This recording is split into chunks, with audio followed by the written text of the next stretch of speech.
बच्चों आज क्लास 9 का एक नया चैप्टर लेने जा रहे हैं। Chapter number 9 force and laws of motion. Motion chapter को कंप्लीट करने के बाद अब हम आ गए हैं force and laws of motion पे। तो force and laws of motion को अच्छी तरीके से समझेंगे क्योंकि मोशन के बाद ही फोर्स आता है। मोशन को अंडरस्टैंडिंग में लाने के बाद अब हम फोर्स पे आ गए हैं। तो आज के इस वीडियो लेक्चर में हम क्या समझेंगे, पहले समझेंगे फोर्स क्या होता है, फोर्स के इफेक्ट क्या होते हैं, फोर्स का फॉर्मूला क्या होता है, फोर्स की यूनिट डिफरेंट तरीके से समझेंगे, एसआई क्या होती है, सीजीएस यूनिट क्या होती है, बैलेंस और अनबैलेंस फोर्स तक हम इस वीडियो लेक्चर में स्टडी करेंगे। और नेक्स्ट वीडियो जब आएगा तो उसमें हम इनर्शिया की बात करेंगे और इंटेक्स प्रॉब्लम भी ले लेंगे। तो इनर्शिया और इंटेक्स प्रॉब्लम को एक साथ अंडरस्टैंड करेंगे तो बेटर तरीके से आपको समझ में आएगा। देखिए पहली हेडिंग लगाते हैं फोर्स। बच्चों क्या होता है फोर्स? फोर्स को आप सिंपली भी कह सकते हो कि फोर्स क्या है।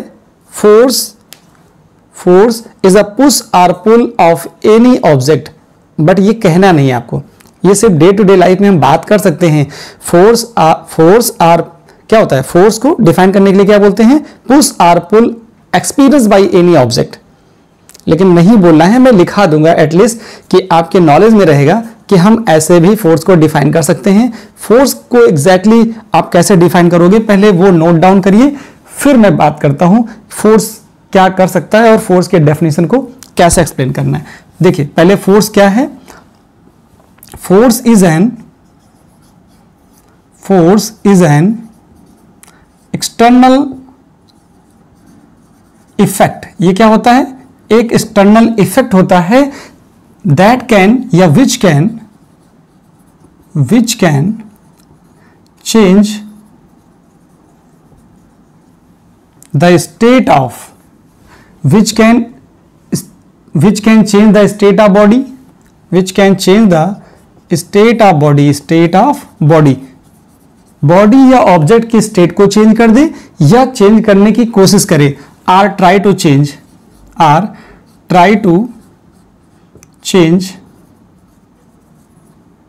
The state of body. आपने स्टेट के बारे में पढ़ लिया है मोशन चैप्टर में ही। दो स्टेट होती हैं, एक होती है रेस्ट की, एक होती है मोशन की। मोशन की भी दो स्टेट होती हैं, यूनिफॉर्म मोशन, वेरिएबल मोशन। मतलब एक्सेलरेटेड मोशन होगा या यूनिफॉर्म वेलोसिटी से मोशन होगा, मतलब कांस्टेंट वेलोसिटी से मोशन हो या फिर एक्सेलरेटेड वेलोसिटी से मोशन हो। स्पीड बढ़ रही होगी, कंटिन्यूअसली बढ़ रही होगी, यूनिफॉर्म नहीं होगी। तो दो तरीके से मोशन आपने पढ़ा था। यहां पर वही बात समझनी है कि फोर्स क्या है। फोर्स एक्सटर्नल इफेक्ट है जो क्या कर सकता है, जो चेंज कर सकता है बॉडी की स्टेट को या कोशिश करता है बॉडी की स्टेट को चेंज करने के लिए। तो हम बोलते हैं कि वो फोर्स है। इसी को एक तरीके से और डिफाइन कर रहे हैं, कैसे? Push or pull experience by any object is called force। आप इसको ऐसे ही बोल सकते हो, लेकिन ज्यादा बात इस पे नहीं करनी, ज्यादा बात इस पे करनी है। क्योंकि फोर्स को मैंने ऐसे क्यों बोला कि एक एक्सटर्नल फैक्टर है, एक एक्सटर्नल काज है जो किसी बॉडी की स्टेट को चेंज कर सकता है या चेंज करने की कोशिश कर सकता है। अगर मैं इस बोर्ड पे फोर्स लगाऊं तो क्या होगा? मैं ट्राई ही कर सकता हूं कि ये बोर्ड थोड़ा सा शिफ्ट हो जाए, लेकिन हो तो नहीं रहा। इसका मतलब ये हुआ कि मैं ट्राई कर रहा हूं, इस पे एक्सटर्नल इफेक्ट दे रहा हूं, लेकिन इसकी स्टेट में कोई चेंज नहीं हो रहा। लेकिन बहुत सारे ऐसे सीन देखने को मिलेंगे आपको कि आप फोर्स अप्लाई करोगे और वो ऑब्जेक्ट डिस्प्लेस हो जाएगा। आप अपने घर में टेबल ले लीजिए, चेयर्स ले लीजिए, ठीक है, बहुत सारे ऐसे चीजें होंगी जिनको आप डिस्प्लेस कर सकते हो, ठीक है। तो यहां यह समझ में आया कि फोर्स का सिर्फ एक ही मीनिंग है, या तो वो किसी ऑब्जेक्ट की स्टेट को चेंज करे या चेंज करने की कोशिश करे, बस इतना ही है। अब मैं बात करता हूं कि फोर्स का इफेक्ट क्या होता है। फोर्स का इफेक्ट क्या होता है? देखो फोर्स का इफेक्ट ऑफ फोर्स क्या होता है? इफेक्ट ऑफ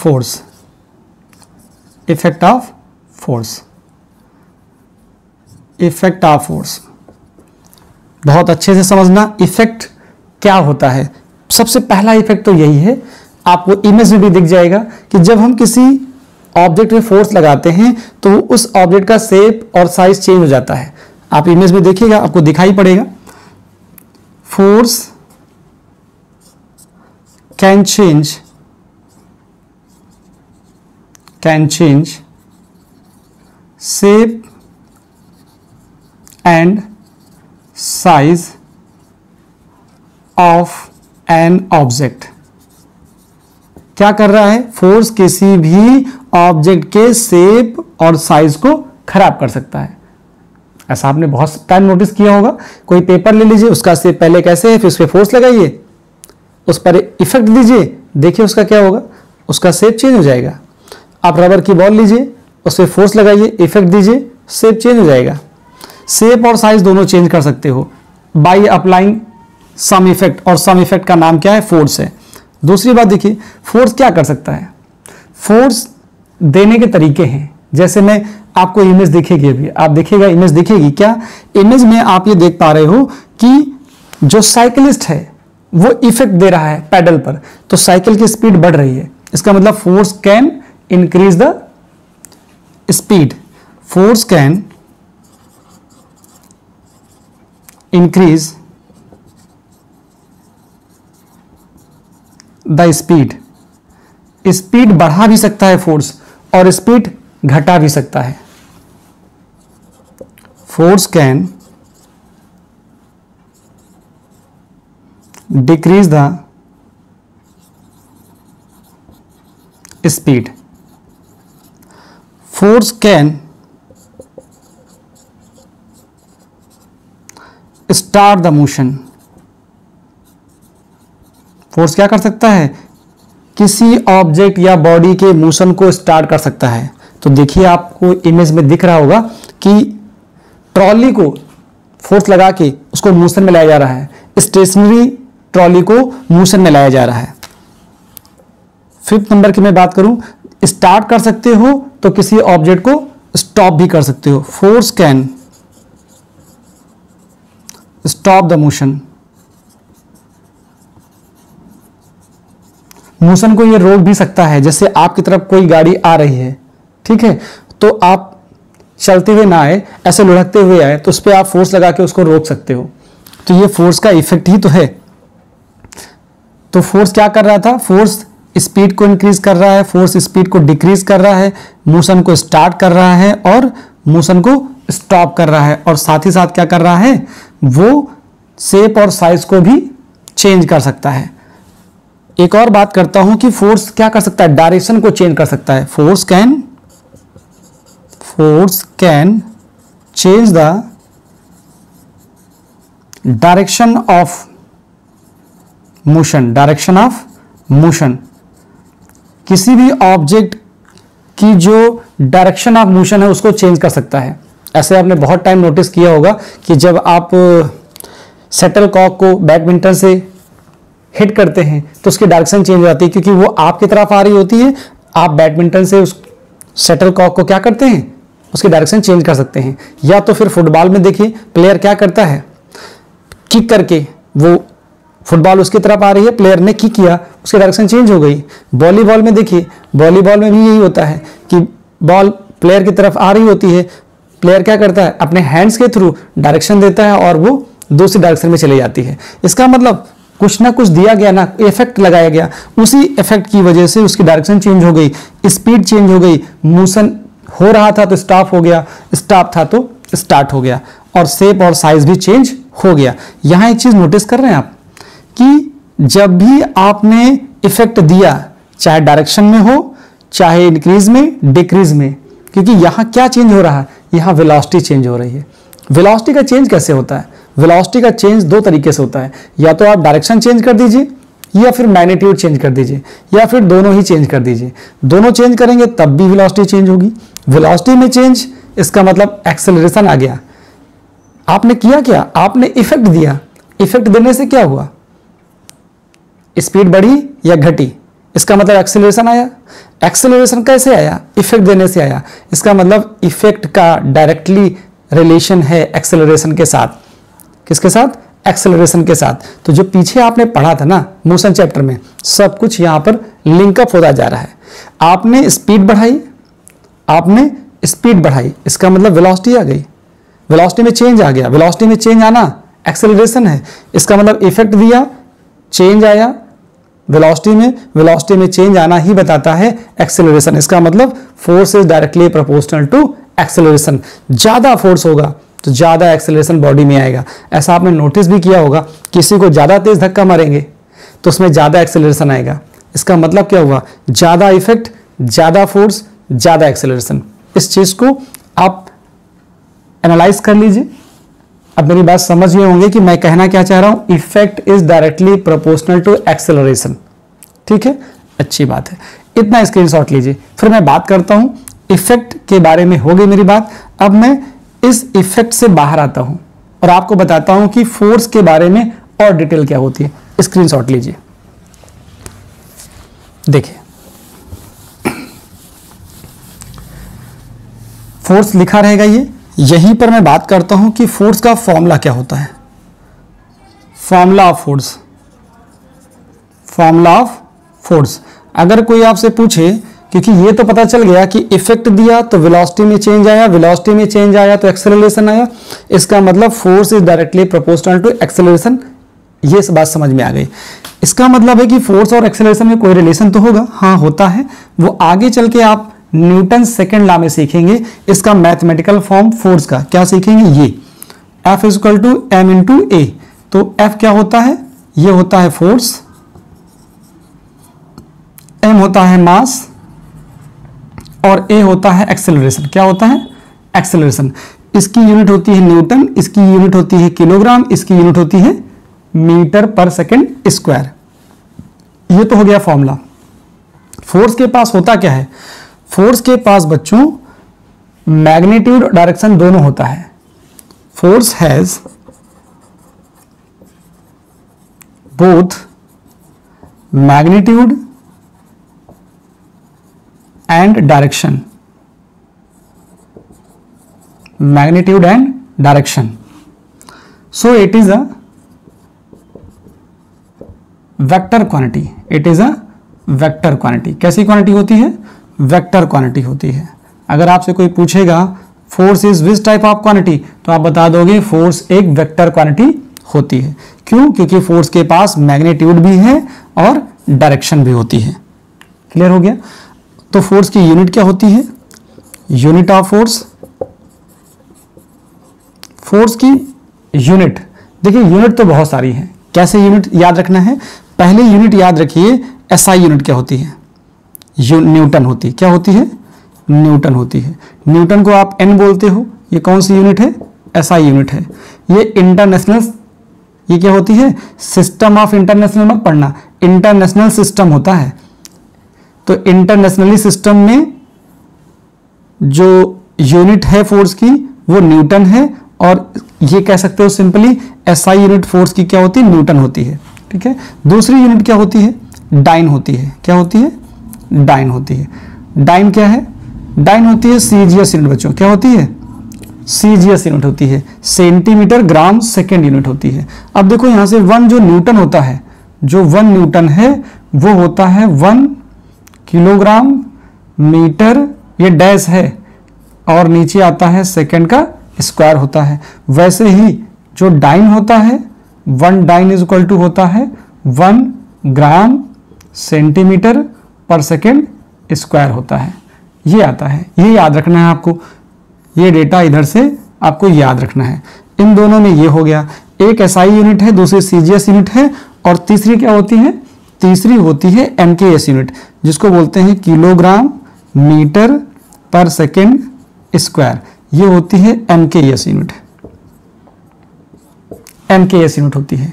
अब यहां पे एक रिलेशन भी होता है, न्यूटन और डाइन में एक रिलेशन है। क्या रिलेशन है, इंपॉर्टेंट है ये। 1 न्यूटन इज इक्वल टू होता है 10 की पावर 5 डाइन। क्या याद रखना है, 1 न्यूटन इज इक्वल टू 10 की पावर 5 डाइन। लेकिन होता कैसे है, ये कैसे होता है, इसका भी प्रूफ आपको मिल जाएगा। चलो पहले इसका स्क्रीनशॉट लो, फिर हम बात करते हैं कि 1 न्यूटन इक्वल टू 10 की पावर 5 डाइन आता कैसे है। ले लिया, चलो अभी देखो प्रूफ देखो इसका, किसका प्रूफ देखना है, 1 न्यूटन इक्वल टू 10 की power 5 dyne. Proof 1 newton equal to 10 की पावर 5 डाइन, ये कैसे आता है? तो आप लिखोगे 1 न्यूटन इक्वल टू होता है 1 किलोग्राम मीटर और यहां लिखा जाएगा सेकंड का स्क्वायर। तो क्या होगा यहां पे,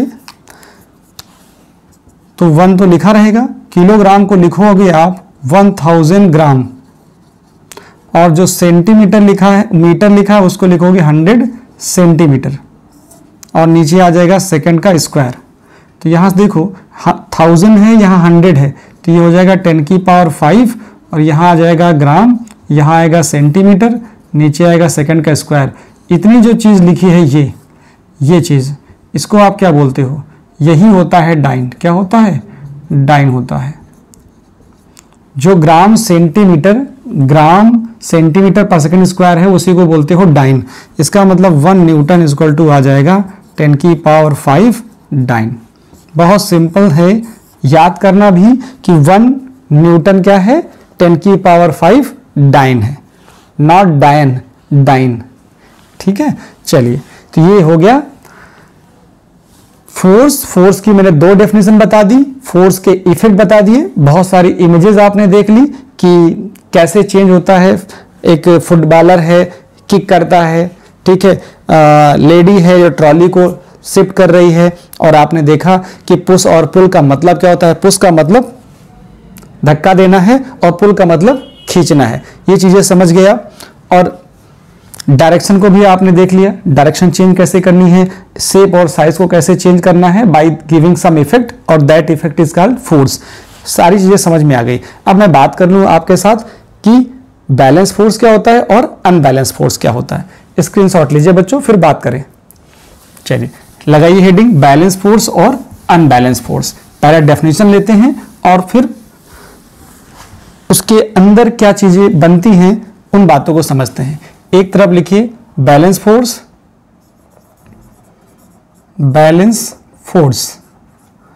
और इस साइड में लिखिए अनबैलेंस फोर्स।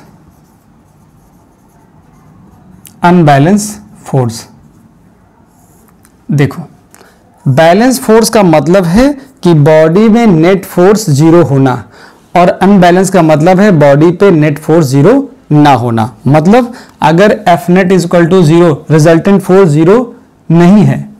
क्या नहीं है, रिजल्टेंट फोर्स। अगर F net बॉडी पर 0 नहीं है तभी वो क्या है, तभी वो अनबैलेंस फोर्स है। और अगर बॉडी पर नेट फोर्स 0 है तो वो क्या है, तब वो क्या है, बैलेंस फोर्स है। किसी भी बॉडी में अगर नेट फोर्स या रिजल्टेंट फोर्स 0 है, इसका मतलब है वो बैलेंस है। बैलेंस का मतलब है कि F net 0 है। F net 0 का मतलब है नेट एक्सेलरेशन 0 है। क्या 0 है, नेट एक्सेलरेशन 0 है। यहां क्या आएगा, नेट एक्सेलरेशन जो होगा वो 0 होगा। और नेट एक्सेलरेशन 0 होने की 2 बातें आती हैं, या तो बॉडी रेस्ट पर होगी, बॉडी इज एट रेस्ट होगी, या फिर body is in uniform motion में होगी। 2 ही बातें निकल के आती हैं अगर एक्सेलरेशन 0 है। अगर एक्सेलरेशन 0 नहीं है, नेट एक्सेलरेशन, अगर a is not equal to 0 है, इसका मतलब है बॉडी यूनिफॉर्म एक्सेलरेशन से मूव कर रही है। Body moves, that is body या फिर object moves with uniform acceleration. Uniform acceleration से वो मूव करेगा। ठीक है, अच्छा, किसी भी बॉडी की स्टेट में चेंज करना है तो कौन सा फोर्स लगाओगे, ये या ये? क्या पूछ रहा हूं मैं, बॉडी की स्टेट में चेंज करना है।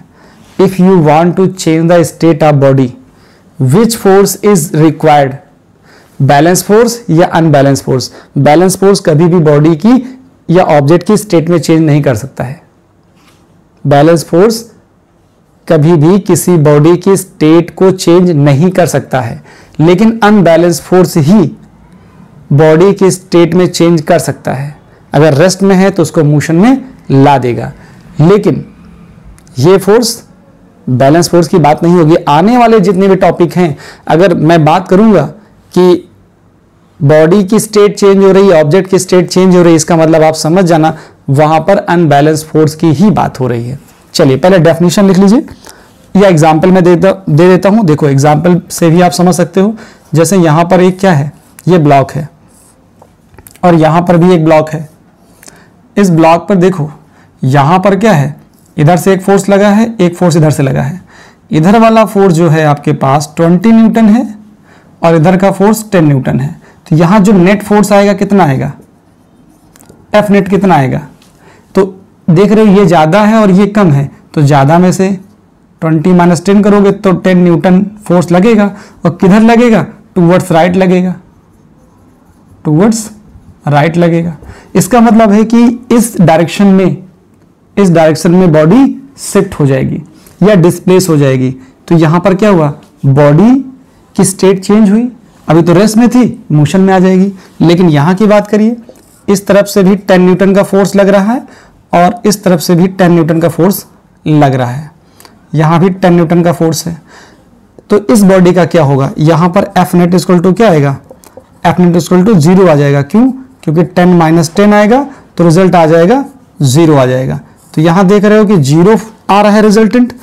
अगर रिजल्टेंट 0 आ रहा है इसका मतलब बैलेंस है। बैलेंस है इसका मतलब है कि एफ नेट 0 है। एफ नेट 0 है इसका मतलब नेट एक्सेलरेशन 0 है। तो क्या हो सकता है, या तो बॉडी रेस्ट पे होगी या बॉडी यूनिफॉर्म मोशन में होगी। यहां क्या हुआ, अगर अनबैलेंस है मतलब नेट फोर्स 0 नहीं है, तो बॉडी पे जो लगे हुए फोर्सेस हैं उनको बोलेंगे अनबैलेंस फोर्स। अनबैलेंस फोर्स में एफ नेट 0 नहीं होता है तो एक्सेलरेशन भी 0 नहीं होगा। एक्सेलरेशन 0 नहीं होगा तो बॉडी कैसे मूव करेगी, मूव्स विथ यूनिफॉर्म एक्सेलरेशन से मूव करेगी। डेफिनेशन लिखिए, if the resultant of applied forces if the resultant of applied forces is equal to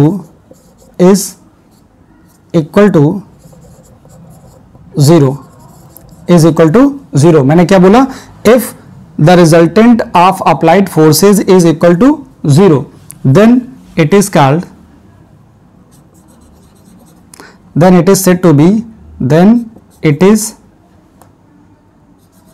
said to be balance force. Then it is said to be balance force. तो मैंने क्या बोला, if the resultant of applied forces is equal to 0 हो जाए then it is said to be balance force. यहां क्या लिखना चाहिए मुझे, यहां लिखना चाहिए if the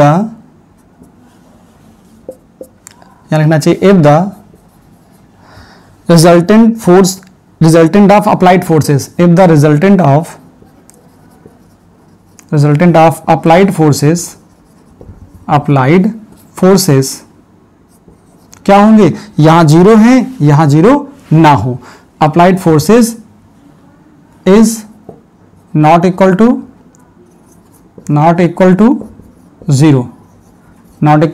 0 then it is said to B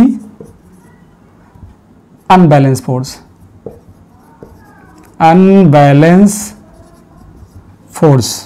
इसको क्या बोलते हैं, अनबैलेंस फोर्स। एक चीज और बच्चों जानना कि अनबैलेंस फोर्स हो या बैलेंस फोर्स हो, ये किसी तरह के टाइप्स ऑफ फोर्सेस नहीं है। बैलेंस फोर्स और अनबैलेंस फोर्स किसी तरह के टाइप ऑफ फोर्सेस नहीं है। These are the only conditions. यहां मैं नोट में लिख देता हूं, balance force, balance and unbalance